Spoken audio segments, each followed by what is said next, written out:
صرف 5 منٹ کا مدرسہ قرآن و حدیث کی روشنی میں 2 ربیع الاول نمبر 1 اسلامی تاریخ حضرت یحییٰ علیہ السلام، حضرت یحییٰ علیہ السلام حضرت زکریا علیہ السلام کے فرزند اور اللہ تعالیٰ کے نبی تھے۔ وہ نیک لوگوں کے سردار اور زہد و تقوی کہتے ہیں پرہیزگاری میں بے مثال تھے۔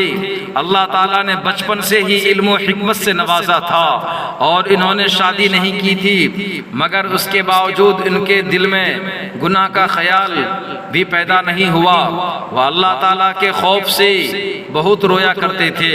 اللہ تعالیٰ نے ان کو اور ان کی قوم کو صرف اپنی عبادت و پرستش کہتے ہیں خدا کے سوا کسی کی عبادت نہ کرنا، نماز و روزے کی پابندی اور صدقہ و خیرات کرنے اور کثرت سے ذکر کرنے کا حکم دیا تھا۔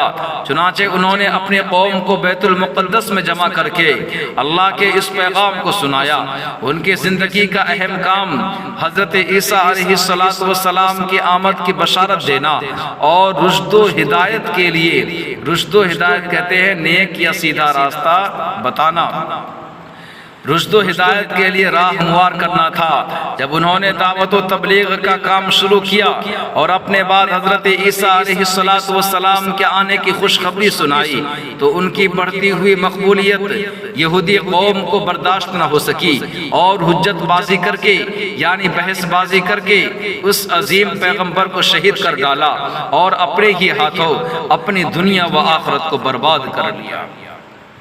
نمبر 2 حضور صلی اللہ علیہ وسلم کا معجزہ، تھوڑی سی کھجور میں برکت۔ حضرت نعمان بن بشیر رضی اللہ تعالیٰ عنہ کی بہن بیان کرتی ہیں کہ خندق کی کھدائی کے موقع پر میری والدہ عمرہ بنت رواحہ نے مجھے بلایا اور میرے دامن میں ایک لب یعنی دونوں ہتھیلی بھر کر کھجور دی اور فرمایا یہ اپنے والد اور اپنے ماموں عبداللہ بن رواحہ کو دے آؤ۔ چنانچہ میں چلی، وہاں پہنچ کر اپنے والد اور ماموں کو تلاش کرنے لگی۔ اتنے میں رسول اللہ صلی اللہ علیہ وسلم نے مجھے دیکھ لیا تو فرمایا اے بیٹی ادھر آؤ۔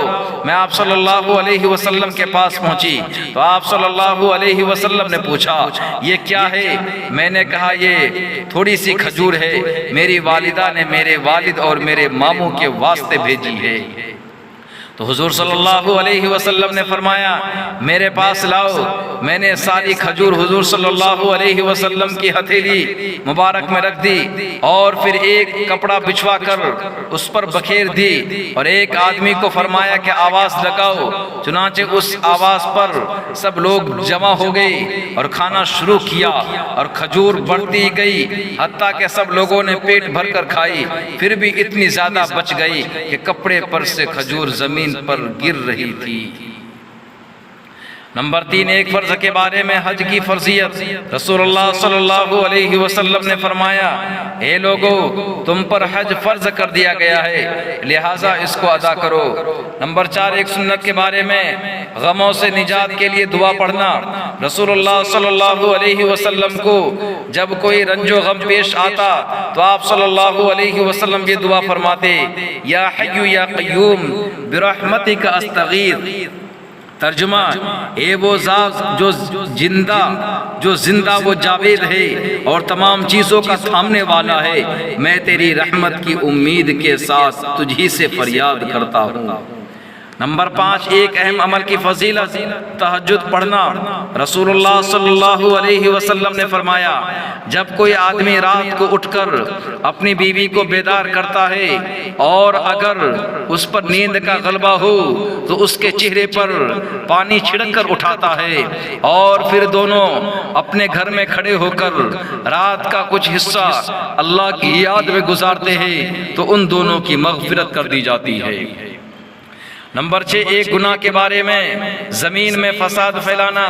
قرآن میں اللہ تعالیٰ فرماتا ہے بلا شبہ وہ لوگ جو اللہ سے پکا عہد کرنے کے بعد توڑ ڈالتے ہیں اور ان رشتے ناتوں کو بھی توڑ ڈالتے ہیں جن کو اللہ نے جوڑے رکھنے کا حکم دیا ہے اور زمین میں فساد پھیلاتے پھرتے ہیں تو ایسے لوگ بڑے خسارے والے ہیں یعنی نقصان والے ہیں۔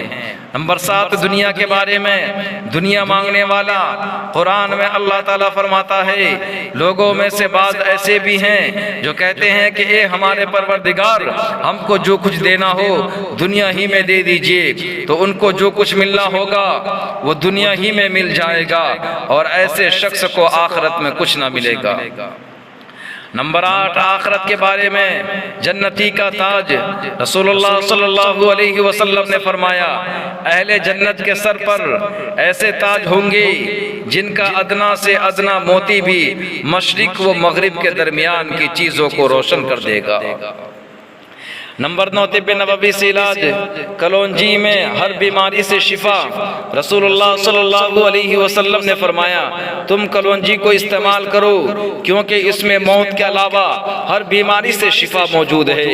نمبر 10 نبی کریم صلی اللہ علیہ وسلم کی نصیحت۔ رسول اللہ صلی اللہ علیہ وسلم نے فرمایا جب تم کو کسی بھائی سے محبت ہو جائے تو اس سے اس کے باپ اور اس کے دادا کا نام معلوم کر لو اور اس کے قبیلے اور گھر کا پتہ معلوم کر لو، پھر جب وہ بیمار ہو تو اس کی عیادت کرو اور ضرورت کے موقع پر اس کی مدد کرو۔ اللہ تبارک و تعالی ہم سب کو ان سبھی باتوں پر عمل کرنے کی توفیق عطا فرمائے، اور آپ حضرات سے گزارش ہے کہ آپ میرے چینل کو سبسکرائب کر لیں تاکہ میری ویڈیو آپ تک آسانی سے پہنچ سکے۔ السلام علیکم ورحمۃ اللہ وبرکاتہ۔